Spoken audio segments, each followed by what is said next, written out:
According to a recent study released by the American Association of University Women, if you are a Michigan working woman, you will average 73 cents for every dollar made by a man.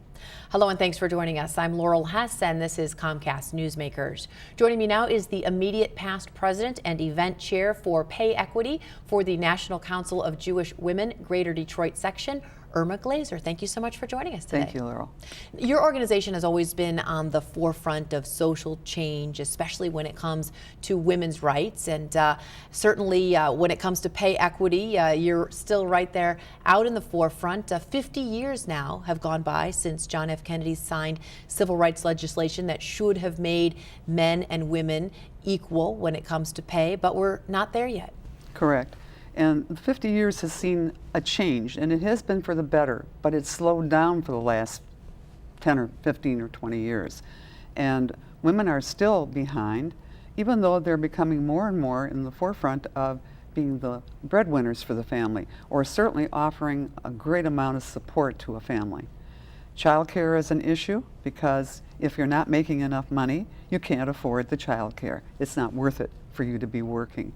But at the top end, we have college graduates, young college women who are graduating, even in the higher echelon of jobs, engineering, math, and computer science, that are still making less than a man, 7% less when they first start out, and that only gradually gets larger and larger as they stay in the workforce. In an effort to combat the difference in pay, you have helped several pieces of legislation make it to the House and the Senate. You'd like to see them passed. Correct.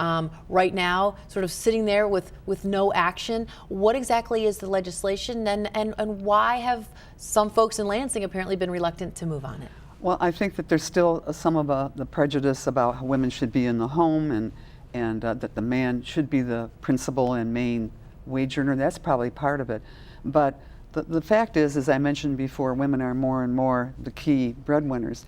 And the four pieces of legislation that are in both the House and in the Senate have to do with amending the Elliott-Larsen Civil Rights Act so that employers do not discriminate in pay based on gender, increases fines for doing such a thing, makes transparency better in terms of a woman finding out what a man makes in the same position, because that's difficult.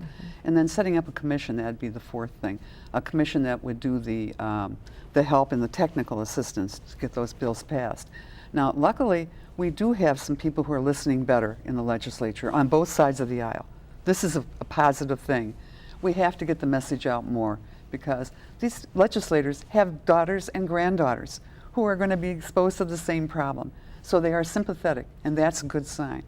But we need to do something. 50 years is too long. It's time. While we're waiting on folks in Lansing to move on legislation, you also need to rely on women to speak up and to demand when they can that they be paid equally. That's a great point that you just made, because we went up on April 9th, which was Pay Equity Day, and there were a number of women who came from different organizations. But we also brought postcards. We told them that even though not everybody was there, those postcards represent what women have to say. And letters are coming back to our legislators, letting them know that women are becoming more aware. So women need to speak up, take control of their own destiny where they can, while the folks in Lansing do their thing as well. Thank you so much for joining us today. Thank you for having me. For more information on today's topic, you can head to ncjwgds.org. Today's Comcast Newsmaker was Irma Glazer of the National Council of Jewish Women, Greater Detroit section.